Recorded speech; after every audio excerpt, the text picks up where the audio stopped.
Hi everyone, welcome back to unstoppable learners. Friends, ఈ వీడియోలో మనం గత టెట్లలో వచ్చినటువంటి సైకాలజీ బిట్స్ని డిస్కస్ చేయబోతున్నాము. డిస్కషన్ స్టార్ట్ చేసే ముందు మీరు కనుక మన ఛానల్ని ఫస్ట్ టైం విజిట్ చేసినట్లయితే మన ఛానల్ని సబ్స్క్రైబ్ చేసుకోండి అండ్ మీ ఫ్రెండ్స్ అందరికీ కూడా షేర్ చేయండి. అలానే వీడియోని చూస్తున్న ప్రతి ఒక్కరు కూడా వీడియోని లైక్ చేయండి, లైక్ చేయడం మర్చిపోవద్దు. ఈ విధంగా మీరు లైక్ చేయడం వల్ల ఎక్కువ మందికి ఈ వీడియో ఉపయోగపడుతుంది.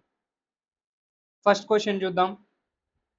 గ్రహం వాల్స్, రిచర్డ్ స్మిత్ ప్రకారం సృజనాత్మక ప్రక్రియలో చివరి దశ. గ్రహం వాలస్ మరియు రిచర్డ్ స్మిత్ ప్రకారం సృజనాత్మక ప్రక్రియలోని చివరి దశను గుర్తించాలి. ఆప్షన్స్ చూసినట్లయితే సంకేతం, భావోత్పత్తి, నిరూపణ, సన్నాహం. ఈ ప్రశ్నకి సమాధానం తెలిసిన వాళ్ళందరూ కామెంట్ సెక్షన్లో తెలియచేయండి. కరెక్ట్ ఆన్సర్ వచ్చేసి ఆప్షన్ 3, నిరూపణ. గ్రహం వాలెస్ మరియు రిచర్డ్ స్మిత్ ప్రకారం సృజనాత్మక ప్రక్రియలో చివరి దశ నిరూపణ.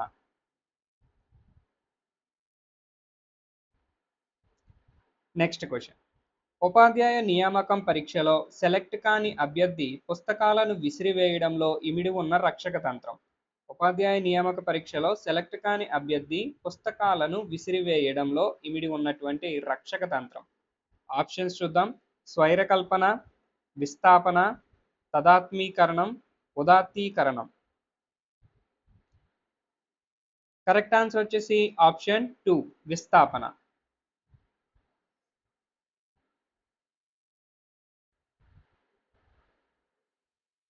Next question.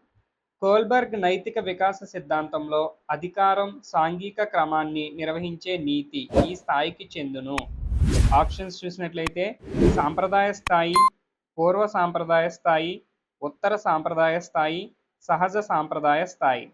కోల్బర్గ్ నైతిక వికాస సిద్ధాంతంలో అధికారం సాంఘిక క్రమాన్ని నిర్వహించే నీతి అనేవి ఏ స్థాయికి చెందినవి? కరెక్ట్ ఆన్సర్ వచ్చేసి ఆప్షన్ 1, సాంప్రదాయ స్థాయి.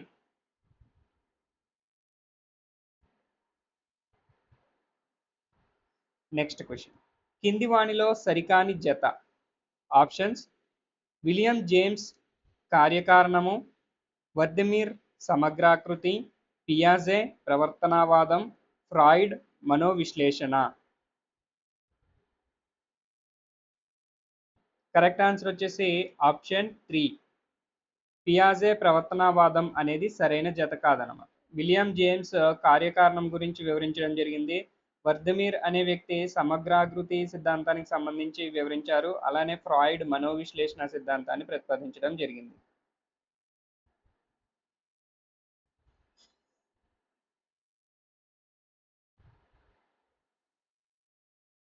Next question.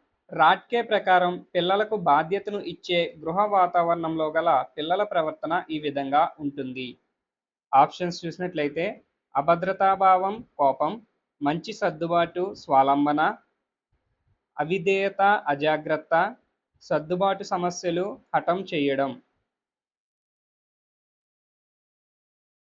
కరెక్ట్ ఆన్సర్ వచ్చేసి ఆప్షన్ 2, మంచి సర్దుబాటు మరియు స్వాలంబన. రాట్కే ప్రకారం పిల్లలకు బాధ్యతను ఇచ్చే గృహ వాతావరణంలో పెరిగినటువంటి పిల్లలకు వాళ్ళ యొక్క ప్రవర్తన ఏ విధంగా ఉంటుంది అంటే మంచి సర్దుబాటు మరియు స్వాలంబన కలిగి ఉంటారన్నమాట.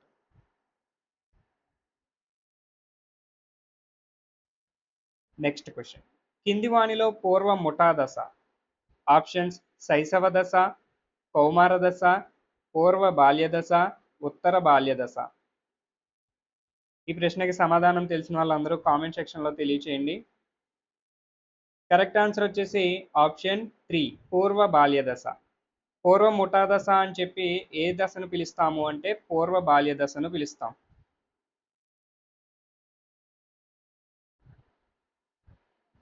Next question. ఈ పద్ధతి యందు వ్యక్తి ప్రయోజ్యుడుగాను ప్రయోక్తగాను ఉంటాడు. ఒకే వ్యక్తి ప్రయోజ్యుడుగా మరియు ప్రయోక్తగా ఉండే పద్ధతి. ఆప్షన్స్ చూసినట్లయితే వ్యక్తి చరిత్ర పద్ధతి, పరిపుచ్ఛ, ప్రయోగ పద్ధతి, అంతఃపరిశీలన పద్ధతి.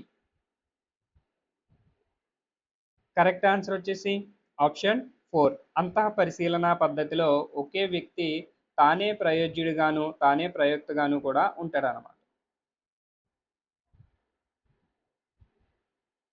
Next question. ఒకే విషయకంపై ఆలోచనను కేంద్రీకరించడం అనే దోషం పియాజే యొక్క ఈ సంజ్ఞానాత్మక వికాస దశలో ఉంటుంది. ఒకే విశేషకంపై ఆలోచనను కేంద్రీకరించడం అనే దోషం పియాజే ప్రకారం ఏ సంజ్ఞానాత్మక దశలో ఉంటుంది అని చెప్పి అడుగుతున్నారు. ఆప్షన్స్ చూసినట్లయితే ఇంద్రియ చాలక దశ, పూర్వ ప్రచాలక దశ, మూర్త ప్రచాలక దశ, అమూర్త ప్రచాలక దశ. కరెక్ట్ ఆన్సర్ వచ్చేసి ఆప్షన్ 2, పూర్వ ప్రచాలక దశలో ఈ భావన కనిపిస్తుంది అన్నమాట.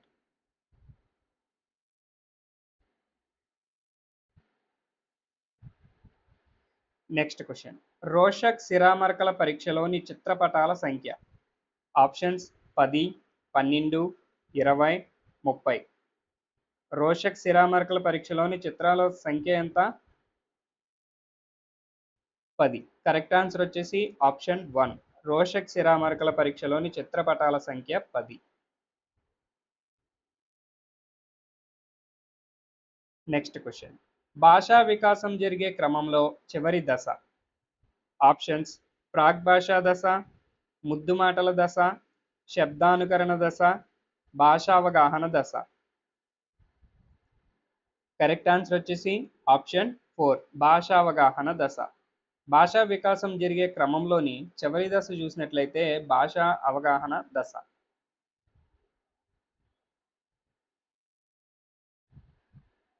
నెక్స్ట్ క్వశ్చన్, ఈ రకం ప్రజ్ఞ గలవారు సాంఘిక నేర్పరులు. ఏ రకమైన ప్రజ్ఞ ఉన్న వారిని సాంఘిక నేర్పరులు అని చెప్పి పిలుస్తాం? ఆప్షన్స్ చూసినట్లయితే ప్రాదేశిక ప్రజ్ఞ, పరస్పర వ్యక్తిత్వ ప్రజ్ఞ, శారీరక గతి సంవేదన ప్రజ్ఞ, వ్యక్తి అంతర్గత ప్రజ్ఞ. కరెక్ట్ ఆన్సర్ వచ్చేసి ఆప్షన్ 2, పరస్పర వ్యక్తిత్వ ప్రజ్ఞ ఉన్నవారిని సాంఘిక నేర్పరులు అని పిలవడం జరుగుతుంది అన్నమాట. నెక్స్ట్ క్వశ్చన్, విద్యార్థుల సాధనపై స్మృతి ప్రభావం అనే ప్రయోగంలో ఒక నమూనా విద్యార్థుల అనారోగ్యం ఫలితాలపై ప్రభావం చూపింది. ఇక్కడ అనారోగ్యం అనేది ఈ రకమైన చరం. విద్యార్థుల సాధనపై స్మృతి ప్రభావం అనే ప్రయోగంలో ఒక నమూనా విద్యార్థులపైన అనారోగ్యం ఫలితాలపైన ప్రభావం చూపించింది అనమాట. అయితే ఇక్కడ అనారోగ్యం అనేది ఏ రకమైన చరం అవుతుంది? ఆప్షన్స్ చూసినట్లయితే పరతంత్ర చరం, స్వతంత్ర చరం, జోక్య చరం, పరస్పర ఆధారిత చరం. కరెక్ట్ ఆన్సర్ వచ్చేసి ఆప్షన్ 3, జోక్య చరం. ఈ ప్రయోగంలో విద్యార్థుల మీద వాళ్ళ యొక్క ఫలితాల మీద ప్రభావం చూపినటువంటి అనారోగ్యం అనేది జోక్య చరం అవుతుందన్నమాట.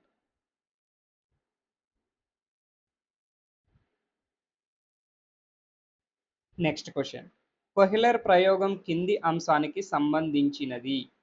కొహ్లర్ యొక్క ప్రయోగం కింది ఏ అంశానికి సంబంధించిందని చెప్పి అడుగుతున్నారు. ఆప్షన్స్ చూసినట్లయితే నిబంధనం, అంతర్దృష్టి, యత్నదోషణం, జ్ఞాన నిర్మాణం. కరెక్ట్ ఆన్సర్ వచ్చేసి ఆప్షన్ 2, అంతర్దృష్టి. కొహ్లర్ యొక్క ప్రయోగం అంతర్దృష్టికి సంబంధించినది.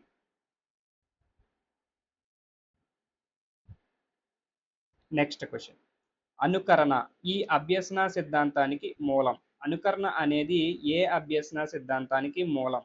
ఆప్షన్స్ చూసినట్లయితే సంజ్ఞానాత్మక అభ్యసనం, కార్యసాధక నిబంధనం, నిర్మాణాత్మక అభ్యసనం, సాంఘిక అభ్యసనం. కరెక్ట్ ఆన్సర్ వచ్చేసి ఆప్షన్ 4, సాంఘిక అభ్యసనంలో అనుకరణ అనేది అభ్యసన సిద్ధాంతానికి మూలం అన్నమాట. ఈ సాంఘిక అభ్యసన సిద్ధాంతంలో అనుకరణ అనేది మూలం. నెక్స్ట్ క్వశ్చన్, అభ్యసనానికి సంబంధించి సరి అయిన ప్రవచనం. ఆప్షన్స్ చూద్దాం. లక్ష్య నిర్దేశకం కాదు, అభ్యసించే వేగంలో వైయక్తిక భేదాలు ఉండవు, జీవిత పర్యంత ప్రక్రియ, అభ్యసనం నిశ్చల ప్రక్రియ. అభ్యసనానికి సంబంధించి క్రిందిచ్చిన వాటిలో సరి అయిన ప్రవచనాన్ని గుర్తించాలి. కరెక్ట్ ఆన్సర్ తెలిసిన వాళ్ళు కామెంట్ సెక్షన్లో మెన్షన్ చేయండి. కరెక్ట్ ఆన్సర్ వచ్చేసి ఆప్షన్ 3, జీవిత పర్యంతం జరిగే ప్రక్రియ. సో అభ్యసనం అనేది జీవితాంతం నిరంతరంగా జరుగుతూ ఉండే ఒక ప్రక్రియ అనమాట. అయితే ఫస్ట్ ఆప్షన్ లక్ష్య నిర్దేశకం కాదు అనేది అభ్యసనానికి సంబంధించి సరి అయిన ప్రవచనం కాదు, ఎందుకంటే అభ్యసనం అనేది లక్ష్య నిర్దేశకమైనది. అలానే రెండో ఆప్షన్ అభ్యసించే వేగంలో వైయక్తిక భేదాలు ఉండవు అనేది సరి అయిన ప్రవచనం కాదు. అభ్యసనానికి సంబంధించి వ్యక్తికి వ్యక్తికి మరియు ఒక వ్యక్తిలోనే విషయానికి విషయానికి మధ్య కూడా వివిధ భేదాలు ఉంటాయి అని చెప్పి మనం అభ్యసనానికి సంబంధించి చదువుకునేటప్పుడు నేర్చుకున్నాం. అలానే ఫోర్త్ ఆప్షన్ చూసినట్లయితే అభ్యసనం నిశ్చల ప్రక్రియ. సో ఇది నిశ్చలంగా జరిగేటటువంటి ప్రక్రియ అనేది సరైన ప్రవచనం కాదు. Next question. పావులో ప్రయోగంలో కుక్క వలయాకార రింగు, అండాకార రింగు ఉద్దీపనల మధ్య భేదాన్ని గ్రహించడం. ఆప్షన్స్ చూద్దాం. విరమణం, విచక్షణ, సామాన్యీకరణ, అయత్న సిద్ధ స్వాస్థ్యం. పావులో ప్రయోగంలో కుక్క వలయాకార రింగుకి మరియు అండాకార రింగుకి ఉద్దీపనల మధ్య భేదాన్ని గ్రహించింది. ఇక్కడ భేదం అనే విషయం మనం ఏ నియమంలో నేర్చుకుంటాము అంటే విచక్షణ. కరెక్ట్ ఆన్సర్ వచ్చేసి ఆప్షన్ 2.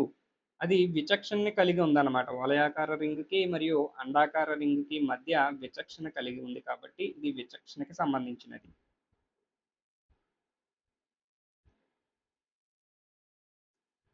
Next question. బండూరా సాంఘిక అభ్యసన ప్రక్రియలోని అంశాలకు సంబంధించినది. బండూరాకి సంబంధించి సాంఘిక అభ్యసన ప్రక్రియలోని అంశాలకు సంబంధించినది అడుగుతున్నారు. ఆప్షన్స్ చూసినట్లయితే నిబంధనం, అవధానం, పునర్బలనం, ధారణ. ఆన్సర్ తెలిసిన వాళ్ళు కామెంట్ సెక్షన్లో మెన్షన్ చేయండి. కరెక్ట్ ఆన్సర్ వచ్చేసి ఆప్షన్ 1 నిబంధనం. బండూరా సాంఘిక అభ్యసన ప్రక్రియలోని అంశాలకు సంబంధించినది అంటే నిబంధన అనేది బండూరాకి సంబంధించినది కాదు. బండూరా యొక్క సాంఘిక అభ్యసన సిద్ధాంతంలో ఉన్నటువంటి నియమాలు చూసినట్లయితే అవధానం, పునర్బలనం, పునరుత్పాదన, ధారణ ఈ 4 మాత్రమే బండూరాకి సంబంధించిన సిద్ధాంతంలో ఉండేటువంటి అంశాలు. ఈ నిబంధనం అనేది మనం పావులో కుక్కమే చేసినటువంటి ప్రయోగం మరియు బిఎఫ్ స్కిన్నర్ ఎలుకమే చేసినటువంటి ప్రయోగం వీటికి సంబంధించి మనకి నిబంధన అనేది ఉంటుందన్నమాట. Next question. కింది వాటిలో ప్రాథమిక అవసరం. ఆప్షన్స్ ఆంగ్లం నేర్చుకోవడం, మంచి మార్కులు సాధించడం, దాహం తీర్చుకోవడం, సైకిల్ తొక్కడం. ఆన్సర్ తెలిసిన వాళ్ళు కామెంట్ సెక్షన్లో మెన్షన్ చేయండి. కరెక్ట్ ఆన్సర్ వచ్చేసి ఆప్షన్ 3 దాహం తీర్చుకోవడం అనేది ప్రాథమిక అవసరం. ఈ ఆప్షన్స్లో గమనించినట్లయితే ఆంగ్లం నేర్చుకోవడం అనేది, మంచి మార్కులు సాధించడం మరియు సైకిల్ తొక్కడం అనేవి ఈ 3 కూడా గౌణ అవసరాలు అన్నమాట. ఈ 3వ ఆప్షన్ దాహం తీర్చుకోవడం అనేది శరీరానికి సంబంధించినటువంటి అవసరం. ఇలా శరీరానికి దేహానికి సంబంధించిన అవసరాలను మనం ప్రాథమిక అవసరాలుగా చెప్తాం అన్నమాట.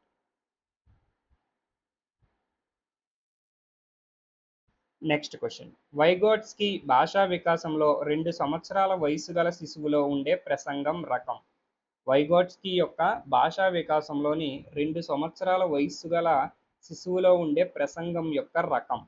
ఆప్షన్స్ చూసినట్లయితే ప్రైవేటు ప్రసంగం, సాంఘిక ప్రసంగం, నిశ్శబ్ద అంతర్గత ప్రసంగం, అధిక శబ్ద ప్రసంగం. కరెక్ట్ ఆన్సర్ వచ్చేసి ఆప్షన్ 2 సాంఘిక ప్రసంగం. వైగోట్స్కీ యొక్క భాషా వికాసంలోని 2 సంవత్సరాల వయస్సు గల శిశువులో సాంఘిక ప్రసంగం కనబడుతుందన్నమాట.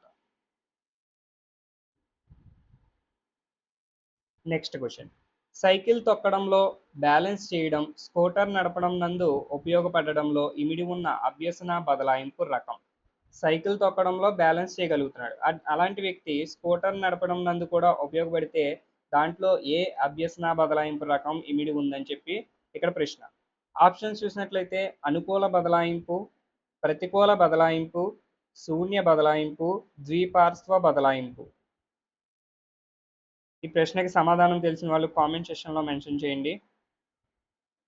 కరెక్ట్ ఆన్సర్ వచ్చేసి ఆప్షన్ 1 అనుకూల బదలాయింపు. అయితే సైకిల్ తొక్కడం అనే విషయం స్కూటర్ నడపడం మీద ఒక రకమైన ప్రభావాన్ని చూపిస్తుంది. అయితే అది అనుకూల ప్రభావం అని చెప్పి మనకి ఇక్కడ తెలుస్తుంది అన్నమాట. Next question. ఒక గుర్తింపు ప్రయోగంలో ఒక విద్యార్థి తొలుత నేర్చుకున్న 40 పదాలకు గాను 16 పదాలను గుర్తించాడు. ఆ విద్యార్థి గుర్తింపు గణన స్కోర్. ఆప్షన్స్ చూసినట్లయితే 40, 50, 16, 32. కరెక్ట్ ఆన్సర్ వచ్చేసి ఆప్షన్ 1. మొత్తం ఆ విద్యార్థి యొక్క గుర్తింపు గణన స్కోర్ ఎంత అంటే 40. Next question. కింది వానిలో అధిక ఒత్తిడి లక్షణం. ఆప్షన్స్ చూద్దాం. సరైన నిద్ర, చక్కటి స్మృతి, ఏకాగ్రత లేకపోవడం, బాధ్యత తీసుకోవడం. ఈ క్రింది వాటిలో ఏది అధిక ఒత్తిడికి కారణమవుతుంది? కరెక్ట్ ఆన్సర్ వచ్చేసి ఆప్షన్ 3. ఏకాగ్రత లేకపోవడం అనేది అధిక ఒత్తిడిని కలిగించడానికి ఒక లక్షణంగా చెప్పవచ్చు అన్నమాట. Next question. సమూహ సంశ్లేషకత తక్కువగా ఉండే పరిస్థితి.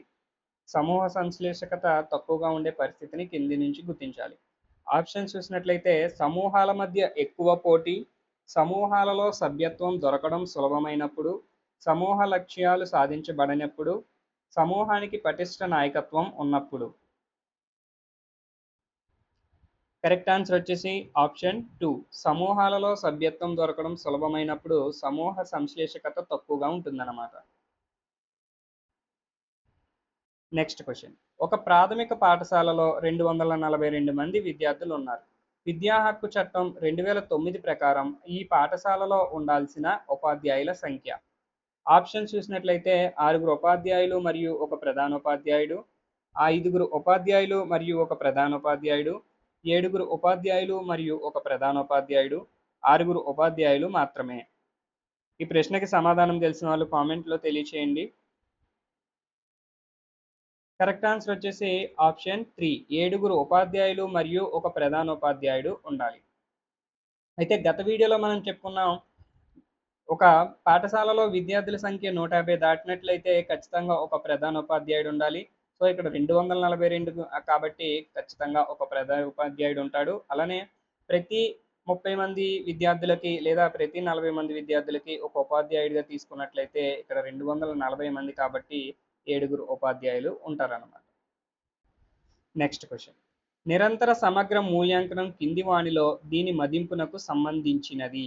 నిరంతర సమగ్ర మూల్యాంకనం అనేది ఈ క్రింది వాటిలో ఏ మదింపునకు సంబంధించినది? ఆప్షన్ చూసినట్లయితే సహపాఠ్య కృత్యాల మాత్రమే, విద్యా విషయక మరియు సహ విద్యా విషయక అంశాలు, విద్యా సంబంధ పాఠ్య విషయాలు మాత్రమే, సంగ్రహణాత్మక మదింపు నికషలు మాత్రమే. కరెక్ట్ ఆన్సర్ వచ్చేసి ఆప్షన్ 2. విద్యా విషయక మరియు సహ విద్యా విషయక అంశాలు అనేవి నిరంతర సమగ్ర మూల్యాంకనానికి సంబంధించి మదింపుకి చెందుతాయి అన్నమాట. Next question. మిత బుద్ధిమాంద్యులు ఎలా పిలువబడతారు? మిత బుద్ధిమాంద్యులను కిందున్న వాటిలో ఏ విధంగా పిలుస్తారు? ఆప్షన్స్ చూసినట్లయితే శిక్షణ పొందగల మానసిక వికలాంగులు, విద్య నేర్వగల మానసిక వికలాంగులు, సంరక్షకుల అవసరం గల మానసిక వికలాంగులు, చదువు కలిగిన బుద్ధిమాంద్యులు. కరెక్ట్ ఆన్సర్ వచ్చేసి ఆప్షన్ 1. శిక్షణ పొందగల మానసిక వికలాంగులు అని చెప్పి మిత బుద్ధిమాంద్యులను పిలుస్తారన్నమాట. Next question. విషమ యోజనానికి కారణం కానిది. ఆప్షన్స్ పాఠ్య ప్రణాళిక భారం, ఆత్మవిశ్వాసం, మానసిక అలజడి, కుటుంబ కలహాలు. కరెక్ట్ ఆన్సర్ వచ్చేసి ఆప్షన్ 2. ఆత్మవిశ్వాసం. ఆత్మవిశ్వాసం అనేది విషమ యోజనానికి కారణం అవ్వదన్నమాట. పాఠ్య ప్రణాళిక భారం, మానసిక అలజడి, కుటుంబ కలహాలు ఇవన్నీ కూడా విషమ యోజనానికి దారితీస్తాయి. Next question. పరీక్షా సంస్కరణలకు సంబంధించి NCF 2005 యొక్క సిఫారసు. ఆప్షన్స్ చూసినట్లయితే మౌఖిక పరీక్షలకు ప్రాధాన్యతనివ్వడం, పరీక్షలకు పాఠ్యపుస్తకాలు మాత్రమే ప్రాతిపదికగా ఉండాలి, స్మృతి ఆధారిత నికషలకు ప్రాధాన్యత, పుస్తకాధారిత పరీక్షలను నిరుత్సాహపరచడం. కరెక్ట్ ఆన్సర్ వచ్చేసి ఆప్షన్ 1. మౌలిక పరీక్షలకు ప్రాధాన్యత ఇవ్వడం అనేది పరీక్షా సంస్కరణలకు సంబంధించి NCF 2005 చేసినటువంటి సిఫారసుల్లో ఒకటన్నమాట.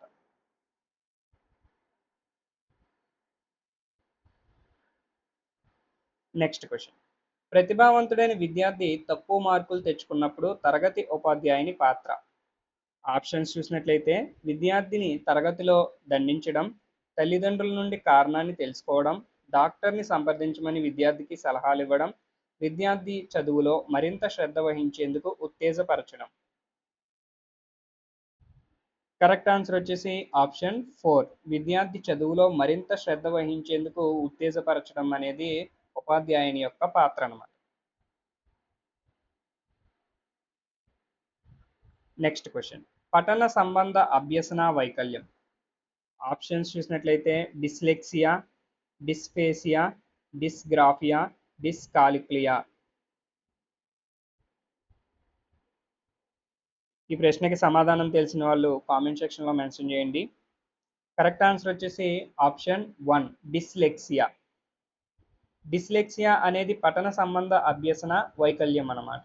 అంటే పఠనానికి సంబంధించి అభ్యసించడంలో పిల్లవాడు ఏదైనా వైకల్యాన్ని కలిగి ఉంటే దాన్ని డిస్లెక్సియా అంటాం. అదేవిధంగా డిస్ఫేసియా అంటే మాట్లాడడానికి సంబంధించి ఏమైనా ఉచ్చారణకి సంబంధించి అభ్యసన వైకల్యం ఉంటే దాన్ని డిస్ఫేసియా అంటాము. అలానే డిస్గ్రాఫియా అంటే రాయడానికి సంబంధించి అభ్యసన వైకల్యం ఉంటే డిస్గ్రాఫియా అంటాం. అదేవిధంగా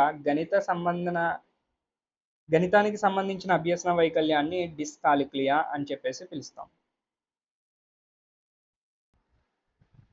నెక్స్ట్ క్వశ్చన్, పరిపక్వత అనేది జన్యు ప్రభావాల సంకలనం, స్వీయ పరిమితితో కూడిన జీవిత వలయంలో ఇది కార్యక్రమయుతంగా పనిచేస్తుంది అని అన్నవారు.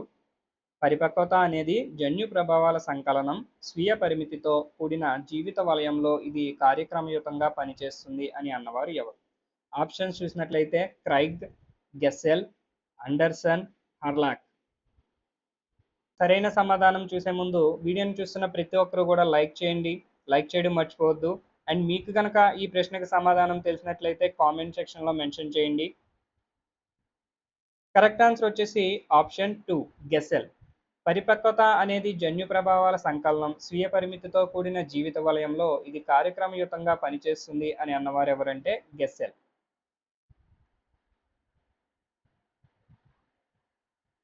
నెక్స్ట్ క్వశ్చన్, కింది వాణిలో సరికాని వాక్యాన్ని ఎంపిక చేయండి. వికాసం అవిచ్ఛిన్నంగా సాగుతుంది, వికాసాన్ని ప్రాగుక్తీకరించలేము, వికాసం సంచితమైనది, వికాసం ఒక పరస్పర చర్య. ఈ ప్రశ్నకి సమాధానం ఆల్రెడీ అందరికీ తెలుసు అనుకుంటున్నాను. సమాధానం తెలిసిన ప్రతి ఒక్కరు కూడా కామెంట్ సెక్షన్లో మెన్షన్ చేయండి. అయితే ఇక్కడ వికాసానికి సంబంధించి మనం కొన్ని నియమాలు అనేది నేర్చుకోవడం జరిగింది. ఆ నియమాలకి సంబంధించి తప్పుగా ఇచ్చిన దానిని ఇక్కడ గుర్తించాలి. అయితే మొదటి నియమం చూసినట్లయితే వికాసం అవిచ్ఛిన్నంగా సాగుతుంది. సో మనం నేర్చుకున్నది ఈ విధంగానే నేర్చుకున్నాం, వికాసం అనేది అవిచ్ఛిన్నంగానే సాగుతుంది, ఇది కరెక్ట్. వికాసాన్ని ప్రాగుక్తీకరించలేము అనేది సరికాని వాక్యం. ఎందుకంటే మనం వికాస నియమాలలో భాగంగా ఏమని నేర్చుకున్నాం, వికాసాన్ని ప్రాగుక్తీకరించవచ్చు అంటే ప్రస్తుతం ఉన్న పిల్లవాడి యొక్క ఎత్తుని ఆధారంగా చేసుకుని వాడు భవిష్యత్తులో ఎంత ఎత్తుకు ఎదుగుతాడు అనేది మనం ఒక అంచనా వేయగలం. దీనినే వికాసాన్ని ప్రాగుక్తీకరించడము అని చెప్పి ఒక నియమాన్ని నేర్చుకోవడం జరిగింది. సో ఆ నియమం ప్రకారం వికాసాన్ని ప్రాగుక్తీకరించలేము అనే వాక్యం సరైనది కాదు. వికాసం సంచితమైనది, వికాసం ఒక పరస్పర చర్య. సో కరెక్ట్ ఆన్సర్ వచ్చేసి ఆప్షన్ 2 వికాసాన్ని ప్రాగుక్తీకరించలేము అనేది సరికాని వాక్యం. నెక్స్ట్ క్వశ్చన్, సమాంతర క్రీడల్లో పిల్లలు ఏ విధంగా చేస్తారు అనేది ఇక్కడ ప్రశ్న. ఆప్షన్స్ చూసినట్లయితే ఇతరుల ఆటను అనుసరిస్తారు, ఇతరులతో కలిసి ఆడుకుంటారు, స్నేహితులతో మాత్రమే ఆడుకుంటారు, తమ ఆట వస్తువులు ఇతరులతో పంచుకుంటారు. కరెక్ట్ ఆన్సర్ వచ్చేసి ఆప్షన్ 1 ఇతరుల ఆటను అనుసరిస్తారు. సమాంతర క్రీడల్లో పిల్లలు ఏం చేస్తారంటే ఇతరుల ఆటను అనుసరిస్తారు. నెక్స్ట్ క్వశ్చన్, పియాజే ప్రకారం అంతర్బుద్ధి దశలో పిల్లల్లో ఉండే పరిమితి. ఆప్షన్స్ చూద్దాం. వస్తు స్థిరత్వం, జంతువాదం, అహం కేంద్రవాదం, అవిపర్యాత్మక భావనా లోపం. పియాజే ప్రకారం అంతర్బుద్ధి దశలో పిల్లల్లో ఉండేటువంటి పరిమితి. కరెక్ట్ ఆన్సర్ వచ్చేసి ఆప్షన్ 4 అవిపర్యాత్మక భావనా లోపం అనేది పియాజే ప్రకారం అంతర్బుద్ధి దశలో పిల్లలో ఉండే ఒక పరిమితి అన్నమాట. నెక్స్ట్ క్వశ్చన్, కోల్బర్గ్ ప్రకారం మంచి బాలుని నీతి కనబడే దశ. ఆప్షన్స్ పూర్వ సాంప్రదాయ స్థాయి 1వ దశ, పూర్వ సాంప్రదాయ స్థాయి రెండవ దశ, సాంప్రదాయ స్థాయి మూడవ దశ, సాంప్రదాయ స్థాయి నాలుగవ దశ. కరెక్ట్ ఆన్సర్ వచ్చేసి ఆప్షన్ 3. సాంప్రదాయ స్థాయి మూడవ దశలో మంచి బాలుడు నీతి అనేటువంటి భావన కనిపిస్తుంది అనమాట. అయితే కోల్బర్గ్ నైతిక వికాస సిద్ధాంతాన్ని ప్రతిపాదించాడు. ఈ సిద్ధాంతంలో మొత్తం 3 స్థాయిలు, అవి పూర్వ సాంప్రదాయ స్థాయి, సాంప్రదాయ స్థాయి, ఉత్తర సాంప్రదాయ స్థాయిగా పేర్కొనడం జరిగింది. మళ్ళీ ఒక్కొక్క స్థాయిలో ఆయన 2 దశల్ని వివరించడం జరిగింది. ఈ విధంగా మొత్తం కోల్బర్గ్ నైతిక వికాస సిద్ధాంతంలో 3 స్థాయిలు మరియు 6 దశల్ని పేర్కొనడం జరిగిందనమాట. అందులో మూడవ దశలో, సాంప్రదాయ స్థాయిలోని మూడవ దశలో మంచి బాలుని నీతి అనే భావన కనిపిస్తుంది. Next question. పిల్లల మేధస్సులో భాషాగ్రహణ పరికరం ఉంటుంది అని అభిప్రాయపడిన వారు. Options: Chomsky, Bandura, Skinner, Kohlberg. భాషాగ్రహణ పరికరం అనగానే మనకు ఒక వ్యక్తి పేరు గుర్తొస్తుంది. సో ఈ ప్రశ్నకి సమాధానం తెలిసిన వాళ్ళందరూ కూడా కామెంట్ సెక్షన్లో మెన్షన్ చేయండి. కరెక్ట్ ఆన్సర్ వచ్చేసి ఆప్షన్ 1, చామ్స్కీ. నామ్ చామ్స్కీ అనే వ్యక్తి భాషా సిద్ధాంతాన్ని ప్రతిపాదించడం జరిగింది. ఈ భాషా వికాస సిద్ధాంతంలో ఆయన అందరికంటే భిన్నంగా ఒక భావనని ప్రవేశపెడతాడు. అది ఏంటి అంటే, శిశువు జన్మించేటప్పుడే తన మేధస్సులోనే భాషకి సంబంధించిన గ్రహణ పరికరం అనేది ఉంటుంది. ఆ పరికరంతోనే శిశువు జన్మిస్తాడు, దాని ద్వారానే నేర్చుకుంటాడు భాషనని చెప్పేసి ఈయన పేర్కొనడం జరిగిందనమాట. దాన్నే ఎల్ఏడి అని చెప్పి ఆయన అనడం జరిగింది. లాంగ్వేజ్ యాక్విజిషన్ డివైస్తో శిశువు జన్మిస్తాడని చెప్పి అన్నవారు నామ్ చామ్స్కీ. సో సరైన సమాధానం వచ్చేసి ఆప్షన్ 1, చామ్స్కీ. Next question. వ్యక్తిగత ప్రజ్ఞా పరీక్షకు ఉదాహరణ. ఆప్షన్స్ చూసినట్లయితే ఆర్మీ ఆల్ఫా పరీక్ష, ఆర్మీ బీటా పరీక్ష, Raven's standard progressive matrices, Wechsler intelligence scale for children. ఇక్కడ ఇచ్చినటువంటి ఈ 4 పరీక్షల్లోని కూడా వ్యక్తిగత ప్రజ్ఞా పరీక్షకి ఉదాహరణగా దేన్ని చెప్పవచ్చు అనేది ఇక్కడ ప్రశ్న అనమాట. కరెక్ట్ ఆన్సర్ వచ్చేసి option 4, Wechsler intelligence scale for children అనేది వ్యక్తిగత ప్రజ్ఞా పరీక్షకు ఒక ఉదాహరణ. Next question. డిఫరెన్షియల్ యాప్టిట్యూడ్ టెస్ట్లోని ఉప పరీక్షల సంఖ్య. డిఫరెన్షియల్ యాప్టిట్యూడ్ టెస్ట్లో మొత్తం ఎన్ని ఉప పరీక్షలు ఉంటాయి? ఆప్షన్స్ చూసినట్లయితే 2, 4, 6, 8. కరెక్ట్ ఆన్సర్ వచ్చేసి ఆప్షన్ 4, 8. డిఫరెన్షియల్ యాప్టిట్యూడ్ టెస్ట్లో ఉప పరీక్షల సంఖ్య ఎంత అంటే 8 ఉంటాయన్నమాట. దీనిని ప్రధాన గ్రంథిగా వ్యవహరిస్తారు. ఆప్షన్స్ చూస్తే అవటు గ్రంథి, పీయూష గ్రంథి, అధివృక్క గ్రంథి, పార్శ్వ అవటు గ్రంథి.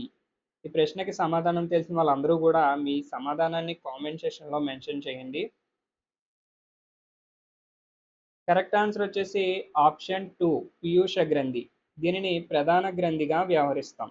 ఇది అనేక గ్రంథుల్ని నియంత్రిస్తూ ఉంటుంది కాబట్టి దీనిని ప్రధాన గ్రంథి అని చెప్పి పిలవడం జరుగుతుంది అన్నమాట.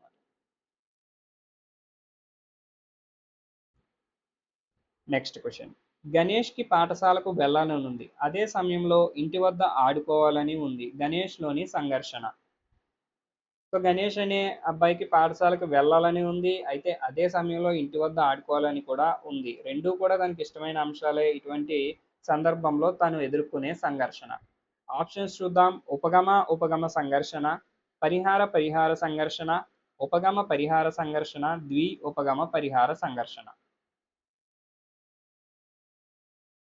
కరెక్ట్ ఆన్సర్ వచ్చేసి ఆప్షన్ 1, ఉపగమ సంఘర్షణని ఎదుర్కొంటున్నాడు అన్నమాట. Next question. ప్రయోగ పద్ధతి గూర్చి సరికాని ప్రవచనం. ప్రయోగ పద్ధతికి సంబంధించి క్రింది వాటిలో సరికాని ప్రవచనం. ఆప్షన్స్ చూసినట్లయితే ప్రయోగ ఫలితాలను మరలా నిరూపించవచ్చు, ఈ పద్ధతిలో వస్తునిష్టత తక్కువ, కారణానికి ఫలితానికి సంబంధాన్ని ఏర్పరచవచ్చు, ప్రయోగ పద్ధతికి చాలా డబ్బు సమయం అవసరం. కరెక్ట్ ఆన్సర్ వచ్చేసి ఆప్షన్ 2, ఈ పద్ధతిలో వస్తునిష్టత తక్కువ అనేది ప్రయోగ పద్ధతికి సంబంధించి సరికాని ప్రవచనం అనమాట. ప్రయోగ పద్ధతిలో వస్తునిష్టత ఎక్కువగా ఉంటుంది, కానీ ఇక్కడ తక్కువ అని ఇవ్వడం జరిగింది కాబట్టి ఇది సరికాని వాక్యం.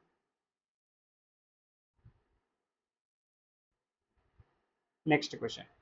ఇంటర్వ్యూకి వెళ్ళిన వ్యక్తి సమాధానాలు చెప్పలేక చిన్నపిల్లవాడిలా ఏడవటం ప్రారంభించాడు. ఇక్కడ రక్షక తంత్రం. ఆప్షన్స్: తదాత్మీకరణం, విస్థాపనం, ప్రతిగమనం, దమనం. ఈ ప్రశ్నకి సమాధానం తెలిసిన వాళ్ళు కామెంట్ సెక్షన్లో మీ సమాధానాన్ని తెలియచేయండి.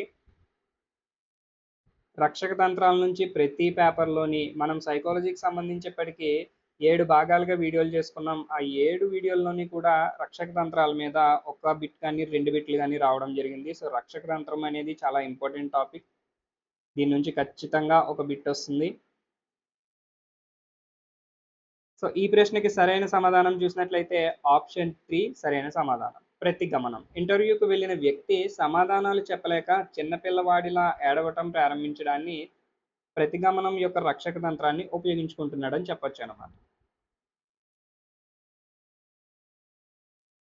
Next question. వుడ్ అనే పదం పలకడం నేర్చుకున్న విద్యార్థి హుడ్ అనే పదం పలకడం నేర్చుకున్నప్పుడు ఉండే అభ్యసన బదలాయింపు రకం. ఆప్షన్స్: అనుకూల, ప్రతికూల, శూన్య, ద్విపార్శ్వ. వుడ్ అనే పదం పలకడం నేర్చుకున్న విద్యార్థికి కుడ్ అనే పదం పలకడం నేర్చుకుంటున్నప్పుడు ఏ రకమైన అభ్యసన బదలాయింపు జరుగుతుంది?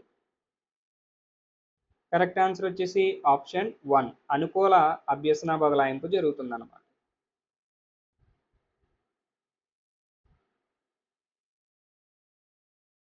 Next question. గత అభ్యసనం ప్రస్తుత అభ్యసన విషయాలను పునఃస్మరణకు అవరోధంగా ఉంటే అది? ఆప్షన్స్: పురోగమన అవరోధం, తిరోగమన అవరోధం, డెజావు, దమనం. గత అభ్యసనం ప్రస్తుత అభ్యసన విషయాల పునఃస్మరణకు అవరోధంగా ఉంది. ఇది ఏ అవరోధం అవుతుంది? కరెక్ట్ ఆన్సర్ వచ్చేసి ఆప్షన్ 1, పురోగమన అవరోధం అవుతుందన్నమాట. గతంలో నేర్చుకున్నటువంటిది ప్రస్తుతం నేర్చుకున్న విషయాలను పునఃస్మరించుకోవడంలో అవరోధం కలిగిస్తే దీనిని పురోగమన అవరోధం అని అంటాం.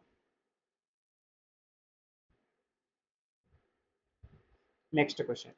ఆనంద్ ఒక సంస్కృత శ్లోకాన్ని గంటన్నర సేపు చదివి నేర్చుకున్నాడు. ఒక నెల తర్వాత అదే శ్లోకాన్ని తిరిగి నేర్చుకోమనగా ఈసారి అతను 72 నిమిషాల్లో నేర్చుకోగలిగాడు. అయినా అతని పొదుపు గణన. ఆప్షన్ చూసినట్లయితే 20%, 30%, 50%, 75%. పొదుపు గణనకి సూత్రం చూసినట్లయితే అసలు ప్రయత్నాలు మైనస్ పునరభ్యసన ప్రయత్నాలు బై అసలు ప్రయత్నాలు ఇంటూ 100.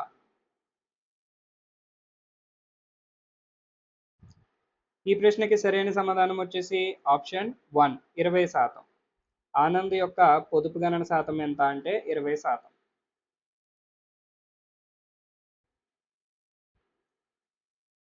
Next question. క్రింది వాణిలో గౌణ అవసరం కానిది? ఆప్షన్స్ చూసినట్లయితే ఇల్లు, విద్య, నిద్ర, దుస్తులు. అయితే మనం ఇదివరకు బిట్ దగ్గర డిస్కస్ చేసుకోవడం జరిగింది. శరీరానికి సంబంధించిన అవసరాలను ప్రాథమిక అవసరాలుగా గుర్తించాము. అలానే మిగతా అవసరాలన్నింటినీ కూడా గౌణ అవసరాలుగా పేర్కొంటున్నాం. సో ఇక్కడ ఆప్షన్స్లో శరీరానికి సంబంధించినటువంటిది నిద్ర అనేది గౌణ అవసరం కాదు. కరెక్ట్ ఆన్సర్ వచ్చేసి ఆప్షన్ 3. ఇల్లు, విద్య, దుస్తులు ఇవన్నీ కూడా గౌణ అవసరానికి చెందినవి.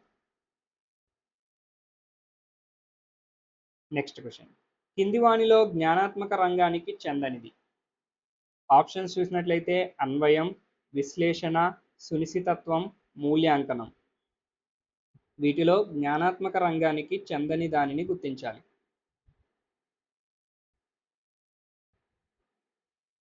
కరెక్ట్ ఆన్సర్ వచ్చేసి option 3.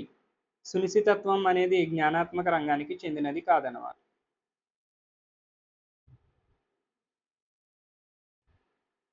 Next question.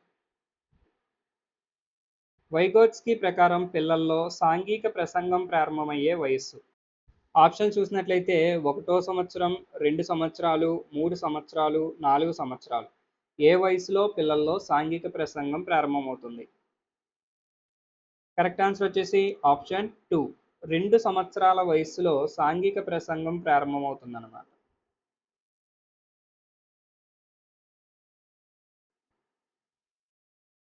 Next question. పావులో ప్రయోగంలో కుక్క గంట శబ్దం వినగానే లాలాజలం స్రవించింది. ఇక్కడ కుక్క లాలాజలం స్రవించడం అనేది అయితే కుక్క గంట శబ్దం వినగానే లాలాజలం స్రవించింది. అయితే ఈ లాలాజలం స్రవించడం అనేది ఏమవుతుందని చెప్పి ప్రశ్న. ఆప్షన్ చూసినట్లయితే నిబంధిత ఉద్దీపన, నిర్నిబంధిత ఉద్దీపన, నిబంధిత ప్రతిస్పందన, నిర్నిబంధిత ప్రతిస్పందన. కరెక్ట్ ఆన్సర్ వచ్చేసి ఆప్షన్ 3 నిబంధిత ప్రతిస్పందన. అయితే అసహజమైనటువంటి ఉద్దీపనకి అసహజమైన ప్రతిస్పందన కాబట్టి ఇది నిబంధిత ప్రతిస్పందన అవుతుందన్నమాట. గంట శబ్దం అనేది ఒక అసహజ అంటే నిబంధిత ఉద్దీపన. నిబంధిత ఉద్దీపనకి లాలాజలం స్రవించింది కాబట్టి దీనిని నిబంధిత ప్రతిస్పందనగా చెప్తాం.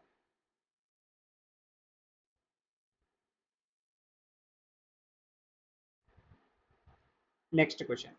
కార్యసాధక నిబంధనంలో అభ్యసించే వారి పాత్ర క్రియాత్మకం, ఉద్దీపనకు ప్రతిస్పందనకు మధ్య బంధం ఏర్పడును, ఉద్దీపనను ముందుగానే చూపించాలి, పునర్బలనం ఇవ్వరు. కరెక్ట్ ఆన్సర్ వచ్చేసి ఆప్షన్ 1 అభ్యసించే వారి పాత్ర క్రియాత్మకంగా ఉంటుంది. కార్యసాధక నిబంధనంలో అభ్యసించే వారి యొక్క పాత్ర క్రియాత్మకంగా ఉంటుందన్నమాట.